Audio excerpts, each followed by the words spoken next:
Nakai getting both Vanguard and Terror means that all-in strategies with him have definitely gotten that much stronger, and the Lizardmen can definitely viably pull off all Vanguard builds. I mean, previously you had like Oxyotl as an option, but really didn't have the same punch as a big meat grinder like Nakai here, who of course, like I said, has Terror now, can also shock units down, get through quickly, of course, the special, yeah, Vigor, Refresh, Damage Resistance, Aura, all the good stuff. Already I'm getting distracted because these Chameleon Stalkers are throwing their little precursor bombs here into the Empire Infantry. Got some Ripperdactyls here.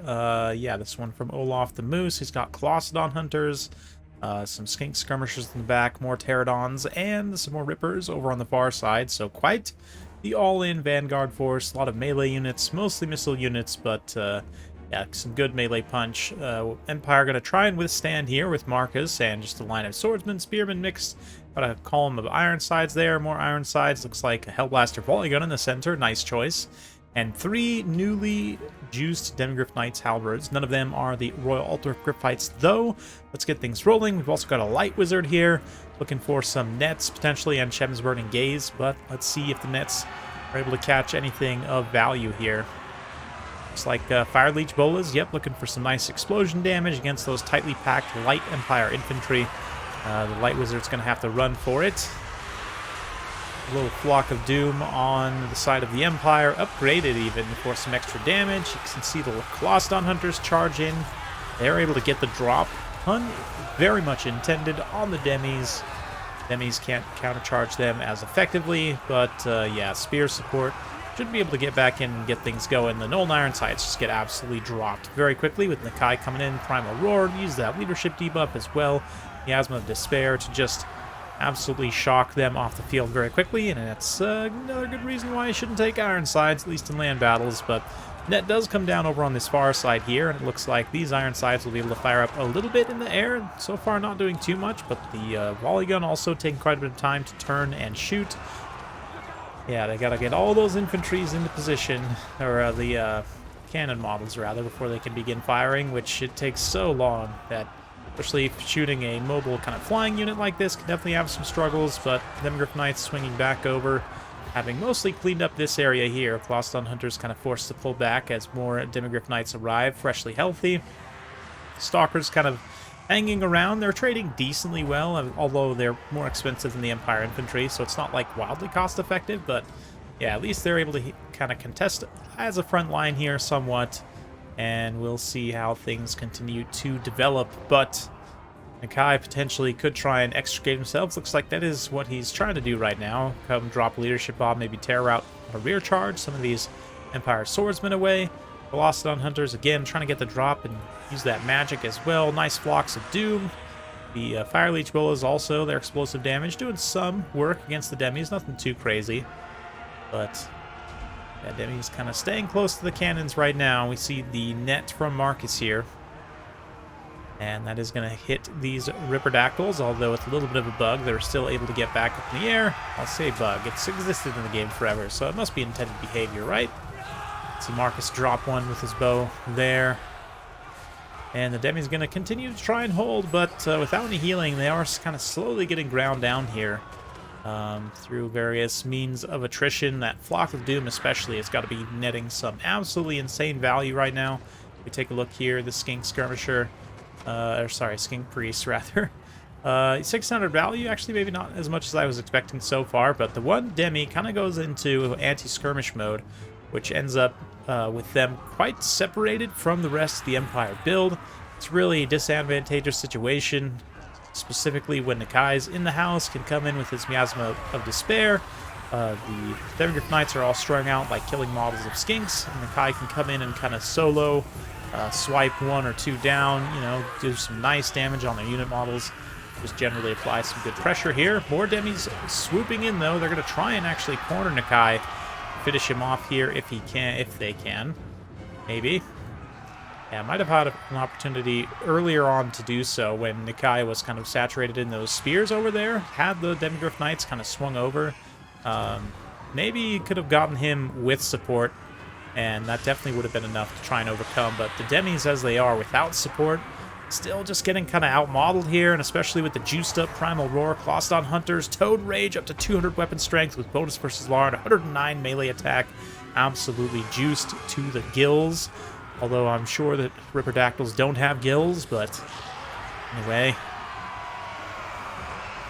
Yeah, Nakai, just such a force right now. Been loving seeing him perform well in a lot of replays. Another Flock of Doom there to kind of skirmish the Demigryph Knights away. One more unit breaks, and the Empire is a little bit on the ropes here, although they're certainly not out of it with Marcus still alive. Let's see, more Demis pulling back here. Marcus trying to work through these Chameleon Stalkers, who are actually doing some decent damage in a surround on him. But haven't seen too many Shem's Burning Gaze either. Could potentially use that to try and shut down like some of these Chameleon Stalkers, or just clear out some of this infantry. But might be going all in on the nets at this point. There's been a few overcasted nets. That is quite a bit of Winds of Magic, but Nakai crossing the field of carnage here. Gonna be trying to close the distance on Marcus. Let's see if Marcus can get any shots off in the meantime. Oop, he's gonna drop the net. Smartly placed. He's able to get some good distance there. Get a little bit of shooting. We can see the regrouped Ironsides as well. Maybe could get a couple of shots. But it won't be long before the net drops. And then Nakai's going to close in on Marcus. Just do a huge sweeping attack on the charge. And that should be pretty much it. Yeah, another huge just bash on Marcus. And that's basically army losses. Ripper's going to charge down once more. Clawstones immediately into the Demis. Anti-large versus anti-large. And there's Nakai. Oh, beautiful pose in the background there for the finisher. Yeah, I mean, Demigryph Knights definitely stronger since the buff, but not absolute world beaters. Don't want to be over-reliant on them, certainly. And here, I mean, I guess one of the Ironsides gets close to paying for themselves, but I really think you just distribute that value out into, like, some handgunners. Maybe take, like, cannons instead. I don't know. I just really think there's better options in general than the Ironsides. Yes, correct me in the comments if you feel differently. But, I mean, the hindsight 2020, obviously, here, besides Nakai, there's not really a lot of great targets for them to shoot at. Like, you definitely want them to be shooting the air units, but at the same time, yeah, depending on the Lizard Micro, they can potentially be tough to shoot. Gunpowder units' fast missile speed means they're better at shooting flying units than a lot of archers, but still can be tough at times. And really, I mean, besides the Demigryph Knights, and even then, only one of them pays for themselves. None of the rest of the stuff actually does that much. Yeah, like, not really a lack of healing or anything. Yeah, I mean, the lack of healing definitely came back to bite them, I should say. And maybe, like, some AoE damage, too, even. I don't know. Not that you necessarily have to have healing, but certainly if you're investing this much in your cavalry, something like Earthblood or Regrowth would have gone a long way, helping them have the HP left at the end to try and actually finish Nakai off. But overall, very interesting build. The Stalkers were able to actually come in and get some pretty good kills on a few leadership breaks there as well. We're able to pursue and kind of chase down, finish off the Empire Infantry. Ended up being a pretty decent trade. Clawstone Hunters also MVPs, getting some great value against the Demis. And then the Fire Leech Bolas just consistent value all the way across. You know, I haven't seen them perform super well in a lot of matchups, but it makes sense here. Just blasting, you know, tightly packed light Empire Infantry, trying to clear out as much as chaff as possible. And even their missile units, everything other than Huntsmen, is going to be tight formation as well. So you can really get good value out of those explosion attacks versus the Empire. That's being said, of course, Huntsmen do exist. And yeah, it's an interesting matchup. Even with the buffs to the Empire, I still almost think this is maybe one of their tougher matchups, believe it or not. I mean, I guess you can definitely do some things to try and cheese with, like, Luminar and, like, Elspeth, definitely. But even with that build, like, the triple Demis, I mean, definitely trying to find the extra 400 points. It's worth, like, cutting a Swordsman or whatever just to take the Royal Altar Griffites, definitely. But with that, you would absolutely want healing. Like, Lore of Light is fun and all, but if we're being serious here, if you want your Demis to perform, you definitely need to have them get some healing. So Regrowth, Earthblood, definitely going to be pretty important. You could even, if you have the extra funds, depending on your build setup, come in here and grab Captain with Hold the Line, 700 extra points. It's pretty expensive. I mean, the Hold the Line, only 5 melee defense, isn't really going to do a ton, but he himself is also a single entity, can kind of, you know, provide some extra punch when running alongside them, or even just with your infantry.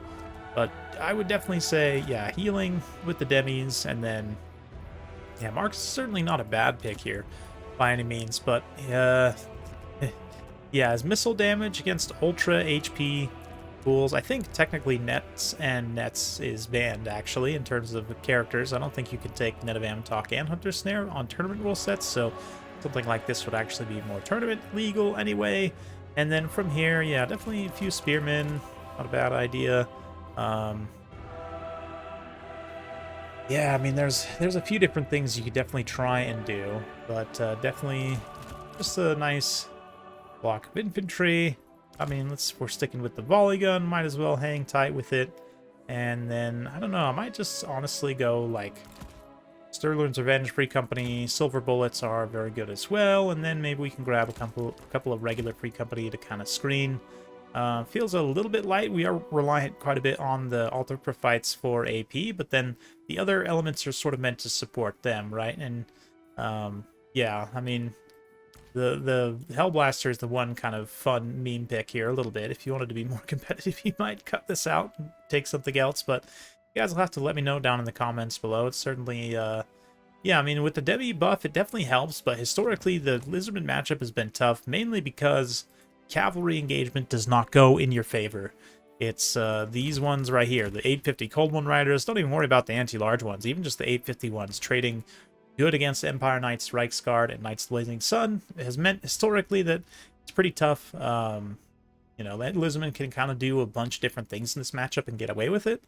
But now with Demigryph Knights being a little bit better, I'd have to see. They probably trade still not super cost effective against like mass Cold One Riders, but I have to actually play the matchup a little bit and see.